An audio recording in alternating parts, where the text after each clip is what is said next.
Welcome to another episode of Nation of Barbers.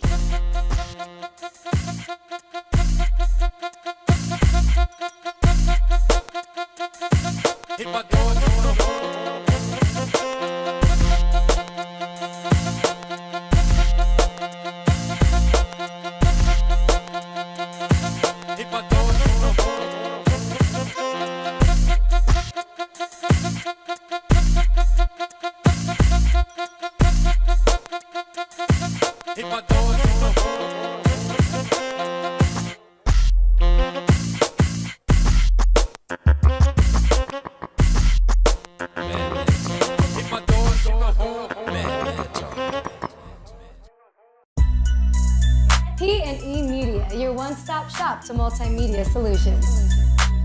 We specialize in photography, audio, and visual productions, graphic designs and printing services, t-shirt and company branding packages. Let us breathe life into your vision at PEMultimediasolutions.com or call us at 520-333-7069.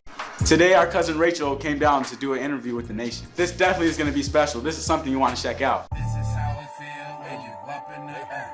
I don't got long hair, but I still don't care. And if you humans see me, know they still gon' stare. 30,000 feet up, and we run it. This how I feel when you take flight. This how I feel when you take flight. This how I feel when you take flight.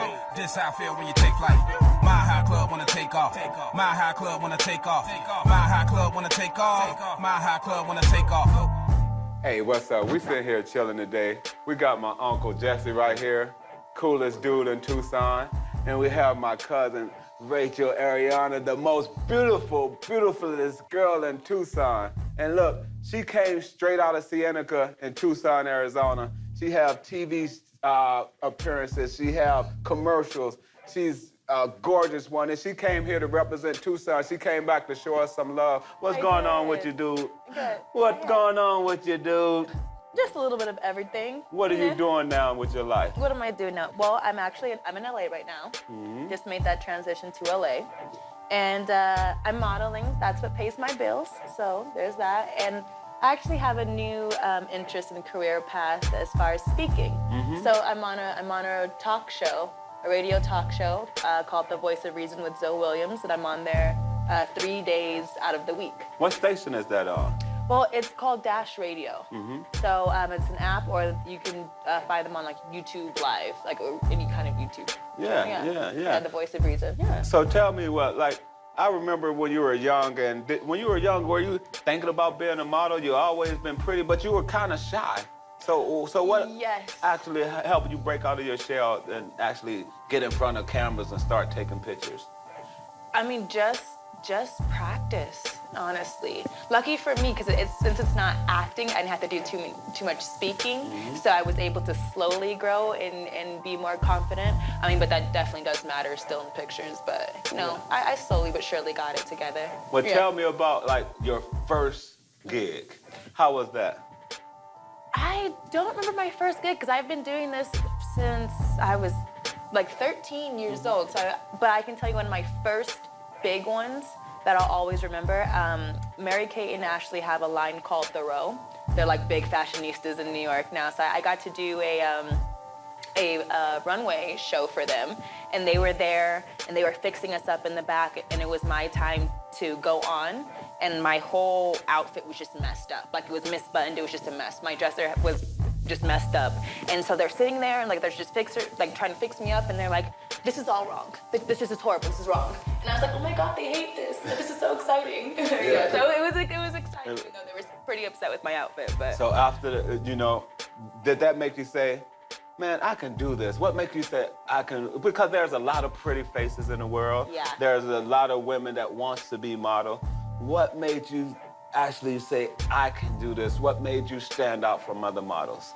My mentality. Because we are judged every single day on our looks, I don't take it personally. I'm just not the right look for that job. But you hear all the time, either you can be too skinny, you can be too big, you could be too tall, you could be too ethnic. Like, just can't take it personally. So for me, it's my mentality. Okay, Yeah. okay. And what is that mentality? That mentality is I'm good, no matter what. No, I'm just kidding. Okay. No, my mentality is, what do we say, Dad? I'm a Thomas. I'm a You know, I'm a Thomas, I'm good. You know? Speaking of being a Thomas, we're gonna come over here and talk to Big Unc.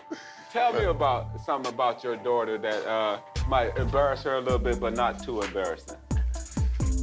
You know, I don't think I really like to have an embarrassing story, you know, for my daughter. Well, give me a story about when she was leaving Tucson, and I know from knowing you all my life that you already knew she was going to be special, but when she said she was going to be a model instead of choosing to go to Harvard or any other thing that you might have thought she might have done when she was young.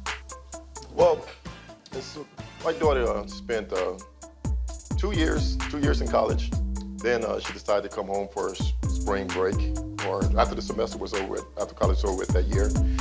And she said, Dad, she said, my agency in Phoenix said they took me as far as they can take me. Say, in order for me to continue my career, she said, I have to move to New York. I said, okay, when you moving? She said, in a few days. Yeah, I did do that. So I was like, in about 2 days. So Day she in after a few tomorrow, days. going. So she told me in a few days, I'm thinking, here's my daughter. Been in Tucson all her life. Now she's gonna leave Tucson, Arizona and go to New York. What a big difference. Yeah. But when you lay a good, strong foundation, you know, that's the best we can do. Yeah. When you put a strong foundation, you know, around your kids and they get out into the world, as long as you got a good, strong foundation and you put up that structure, it would hold. So that's what I did. I just put everything in the hands of the good Lord and say, Lord, put your hands around my daughter, protect her. And from then on, you know, she's been successful ever since. Oh, that's absolutely awesome. Because I remember I always used to talk to you about it, and I said, do you ever worry about Rachel? You said, no, I mean, the regular, I think about what's going on, but I don't worry because I know she's in God's hand. Give me a little of your background just about your family and just how strong and supportive they were with you. Well, being raised from my mom and my dad, it was 8 of us. By me being the third oldest, but I was the oldest son. You know, my mother was very religious, so her and my dad made a strong foundation for us. Then that foundation, you know, there was a lot of love throughout the family, no matter what, you know, and we never really actually focused a lot on material things. Just no matter what you have, you just make the best of it. Amen, amen. So let me switch over here because that takes us a good little switch. Mm-hmm. You're in the modeling world, mm-hmm. and you're in a world where religion is not really the focus a lot of the time. And how do you stay focused and keep yourself spiritually connected? You know, I don't know. I think it does come back just to that foundation because I've always just been interested in my spiritual growth and me spiritually and me being just sane, just very stable. And I think that was I've just always been like that. And I think that comes from my parents, and that's what definitely helped me when I moved to New York. Because a lot of the more I was there, the more I kept running into this story who girls had the same exact dream I did and made the same exact move, but they were getting lost in just craziness. Yeah, yeah. And that just never happened to me. I think the worst part of me moving to New York was the struggle of surviving. You know, I was never like into like any like clubs or the model scene or like the drugs or anything like that. It was more just I had to survive. So I was like working a full-time job and making money, and you know, I wore myself out in that sense. That was the hardest part for me. Not necessarily the industry, but surviving in New York as a 19-year-old when I first moved there. Yeah. Yeah. So tell me how when they start messing with your weight and telling you you're too big or too small, how can that affect a young lady in the business mentally? Mentally, I mean, I feel like as women, we're just naturally very hard on ourselves. So it sucks because that's already there. Like that little voice in the back of your head's already there for as long as you can remember as a female. And then just to, you know, try so hard to make this a career and someone's constantly telling you something's wrong with you, that's hard. For me, I'm naturally just skinny, so I don't really, you know, have an issue with my weight. So I luck out from just genetics. Moving units by the hour. They come back for the get drunk, but I might buy a dance. I might buy a dance. I'ma get it, I'ma get it, I'ma stack it. Stack bread, blue, honey, get guap. Studio Doug, but you ain't busting no shell.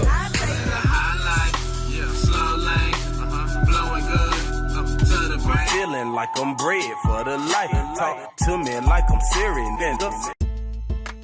Dunbar Barber Academy, home of Tucson's best $5 haircut.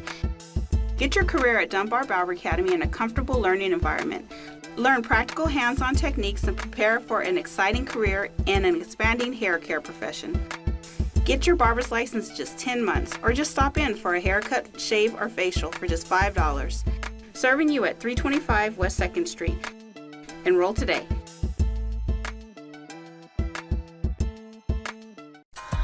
Should I go now? Are you recording? I'm gonna make this short and sweet. Have you ever been to a really dope studio, but the engineer was garbage? Have you ever been to a really crappy studio, but he charging you like it's the cream of the crop? If you go to the free studio because you don't care how your music sound, this message ain't for you. If you tired of wasting your time and your money and then getting a bad result, or maybe the engineer don't even understand what you're trying to do.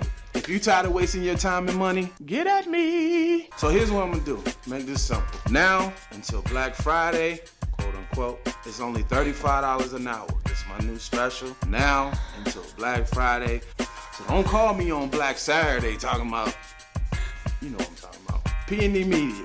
The number right here, you know what to do. Follow me, all that good stuff. But I'm dead serious.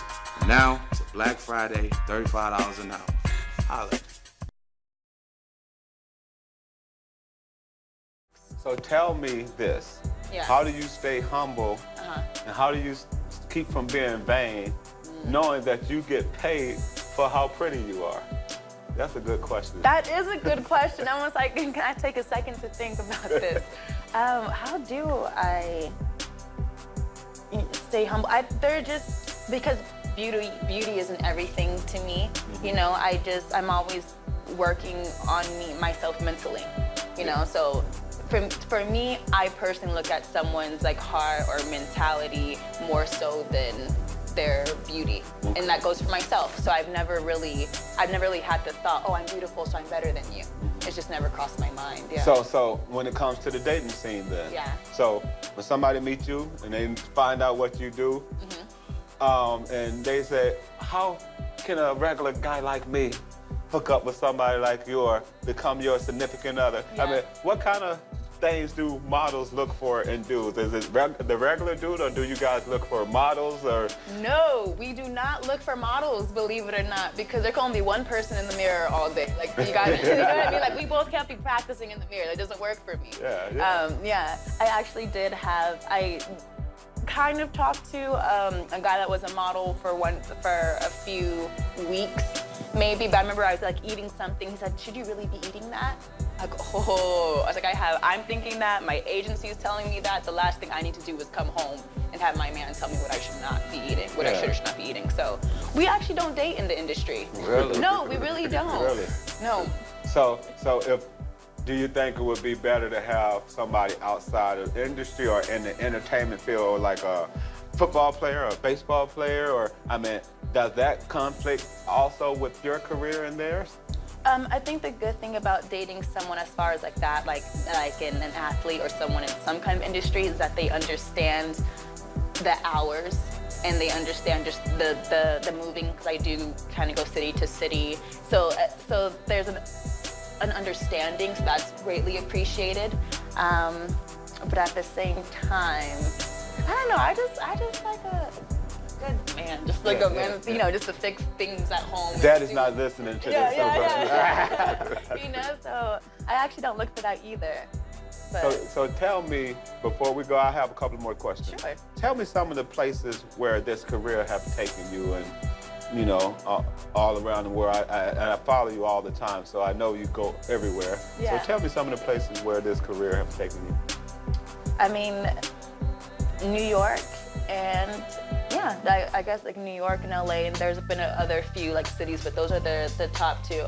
I have not traveled outside of the country for modeling. Okay. Not for modeling, only because I don't know, I was never interested, and I'm making my little living here, so I'm happy. So you're very grounded. I mean, this is not about trying to outdo nobody. It's just trying to fulfill what Raychel wants in life. Yeah, because one thing that I'm learning is just that if, you know, the older I get, I'm noticing that I can't look to the side and see what they're doing or what they're doing, because then I just need to stay focused and look forward so I can be the best that I can be.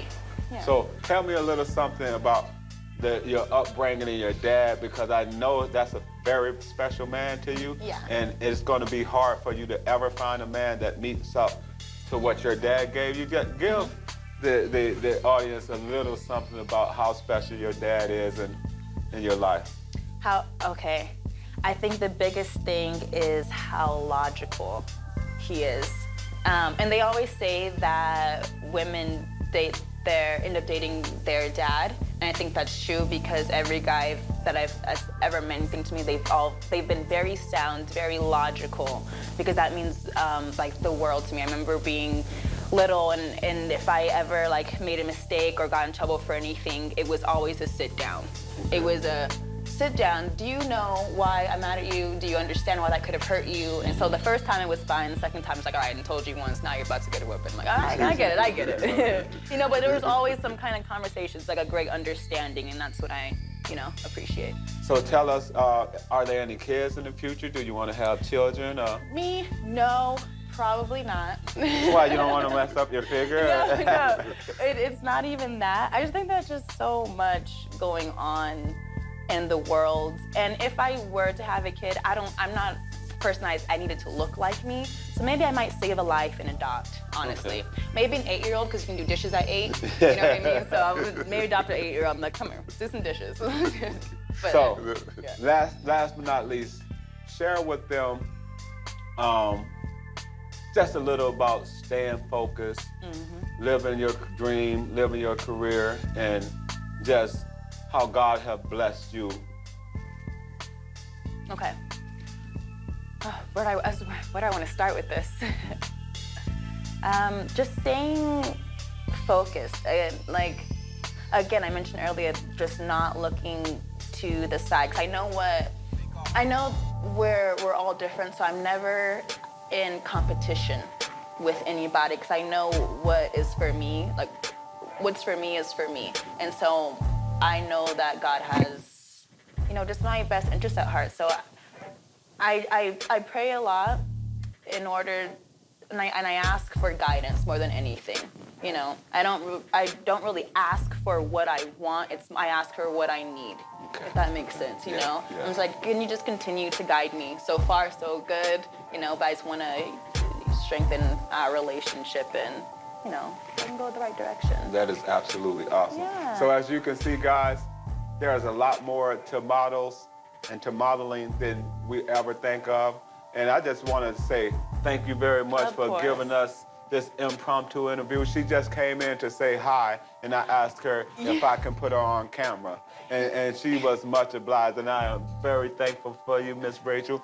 Kisses, smooches, smooches. And thank you, Uncle Jesse, for bringing your baby by. So anytime, you are on Nation of Barbering. We're gonna go around the world. We're not just barbers, we're not just barbershops, but we're anything in the entertainment industry that's gonna bring you to fruition of being a successful American. We're gonna bring it to you. Check us out next week. This is how it feel when you up in the air.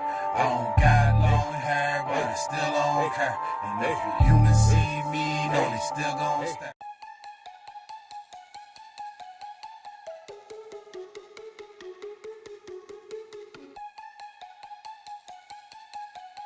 Look, I don't know what y'all was thinking, but y'all got the wrong idea. I'm Cookie So Raw. I do what the fuck I wanna do, when the fuck I wanna do it. With that being said,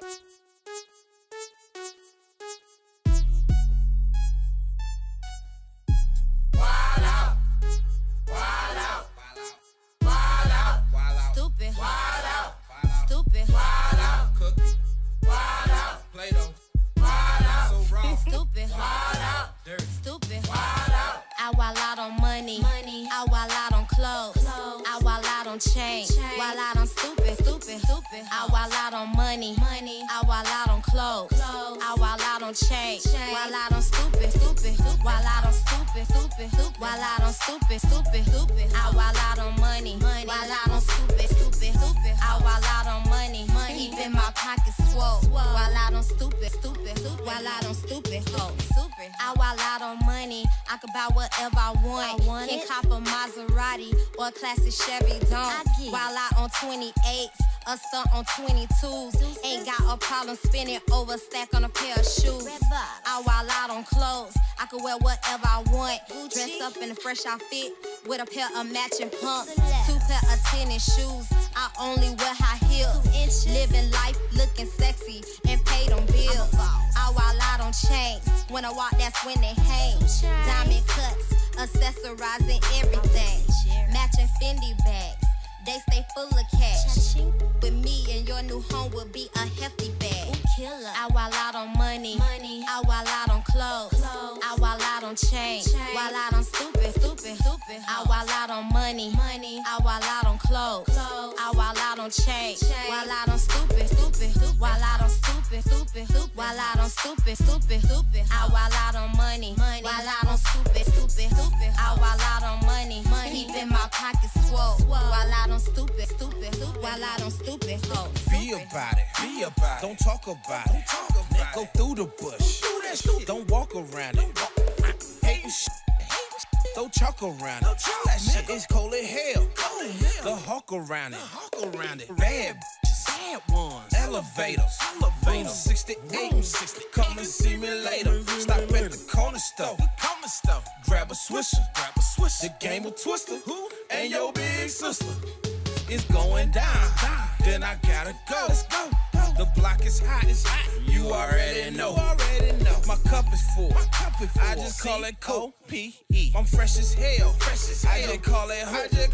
I've been grinding since a youngster. Never let them take me under like them cats. I got that thunder when I'm creeping on the corner. Cause I wild out. I wild out on money.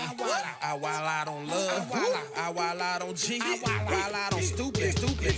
I while out on money. I while out on clothes. I while out on change. While out on stupid. I while out on money. I while out on clothes. I while out on change. While out on stupid. While out on stupid. While out on stupid. I while out on money. While out on stupid. I while out on money. Keeping my pockets swole. While out on stupid. While out on stupid. Wild out. Stupid. Wild out. Stupid. Wild out. Cookie. Wild out. Play-Doh. Wild out. So raw. Stupid. Wild out. Dirty. Stupid. Wild out. Thanks for watching. That concludes another episode of Nation of Barbers. And also, if you ever want your barbershop interview, you want to share your commercial or showcase your music, just hit us up. Stay tuned. Yeah.